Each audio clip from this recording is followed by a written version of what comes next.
Elias craved wealth. He desired the power it brought. His hunger for riches eclipsed his morals. He cheated, lied, and stole. His heart grew cold, his soul emptier with each ill-gotten gain. He justified his actions. The end, he believed, justified the means. He amassed a fortune, yet true happiness eluded him. One night, sleep offered no escape. A chilling dream engulfed him. He found himself in a desolate land. The air was thick with smoke, the ground scorched and barren. Flames licked the horizon, casting an eerie glow. Fear, cold and sharp, pierced his heart. The heat was suffocating, the air heavy with the stench of sulfur.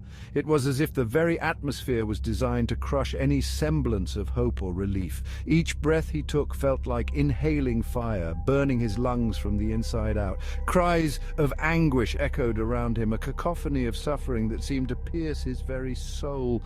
The wails and screams were relentless, a constant reminder of the torment that surrounded him.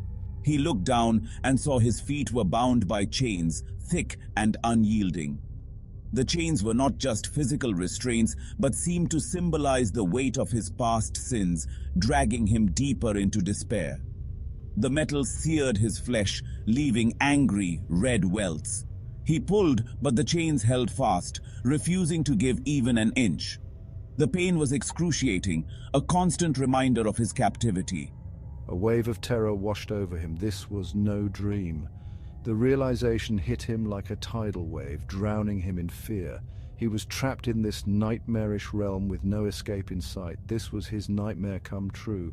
Every horrifying detail was more vivid and real than he could have ever imagined.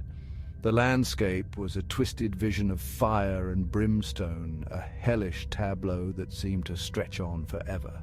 He stumbled forward, the chains dragging him down. Each step was a monumental effort, his body weighed down by the oppressive heat and the unrelenting chains. The screams grew louder, filled with unimaginable pain. He could see shadowy figures lurking in the periphery, their fiery eyes leering at him with malevolent glee. He saw figures engulfed in flames, their faces twisted in agony. The sight was horrifying, a grotesque display of eternal suffering. He recognized them. Those he had wronged in his pursuit of wealth.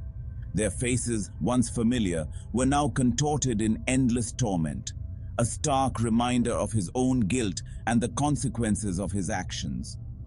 Their eyes burned into his, filled with accusations. The weight of their stares was unbearable, each gaze a silent condemnation of his past deeds. He could feel their pain, their suffering, and it was all because of him.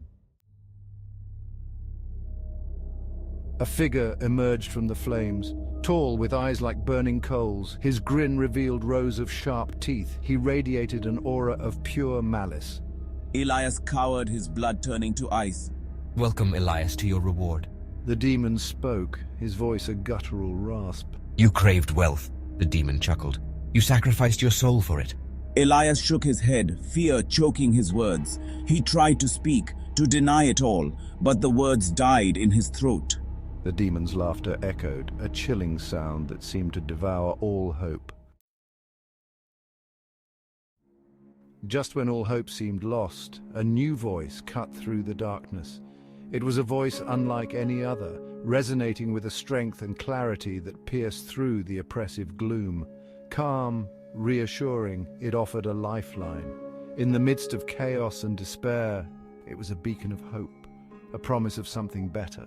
"Despair not, Elias," the voice said. It was filled with a warmth that seemed to wrap around him, offering comfort in the most unlikely of places.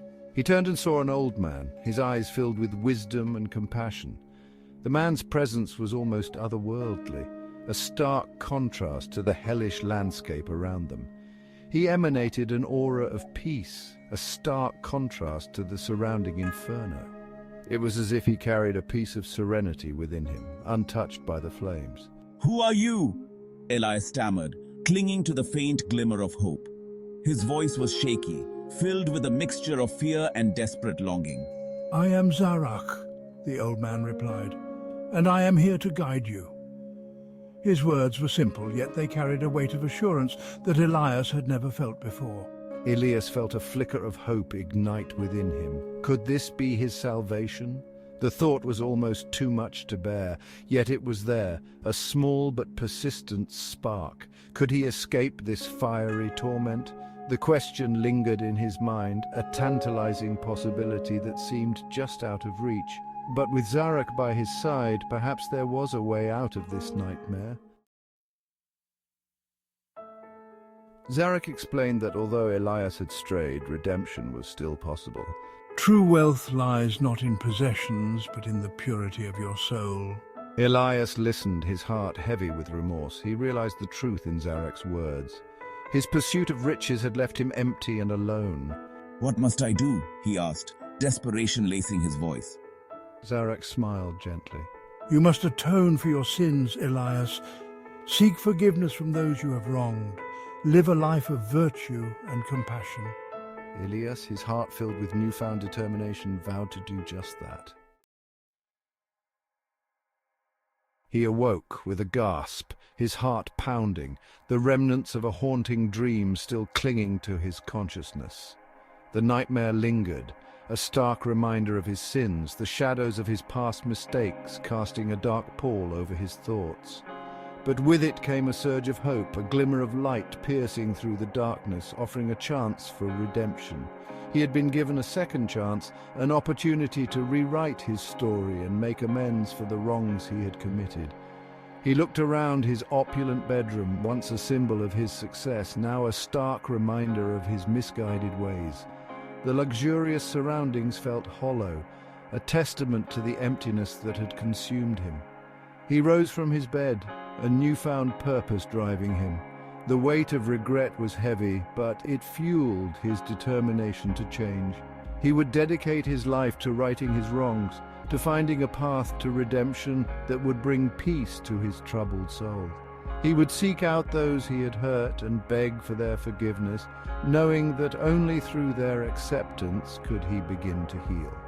The road ahead would be long and arduous, filled with challenges and obstacles, but he was determined to atone. Each step would be a testament to his resolve, a journey towards a better self. "I will make things right, no matter how difficult it may be."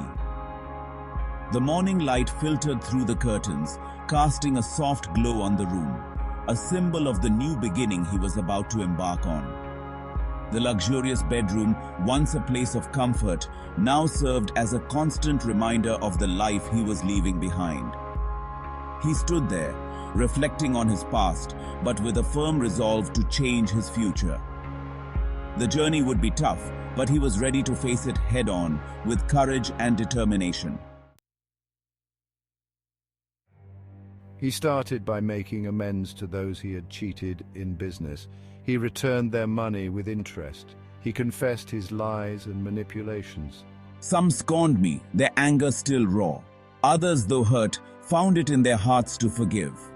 He sought out those he had exploited, offering them assistance and support. He used his wealth to build homes for the homeless, to feed the hungry, and to heal the sick. With each act of kindness, he felt a weight lift from his soul. The flames of hell seemed to recede, replaced by a glimmer of light. His transformation did not go unnoticed. People who once shunned him now greeted him with respect.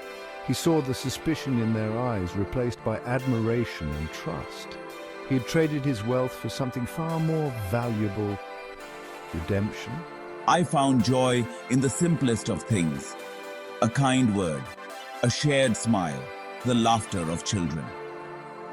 I realized that true happiness came not from material possessions, but from living a life of purpose and compassion. Years passed, and Elias became a beacon of hope for others seeking redemption. He shared his story, inspiring people to turn away from their own destructive paths. He showed them that it was never too late to change, to seek forgiveness, and to embrace a life of virtue. The nightmare of hellfire still haunted me, a reminder of the consequences of my past actions. But it no longer held power over me. I had faced my demons and emerged victorious. I had found redemption not through divine intervention, but through the transformative power of my own actions. As he lay on his deathbed, surrounded by those whose lives he had touched, Elias felt a profound sense of peace. He had lived a life filled with purpose, a life that had brought him true wealth and happiness.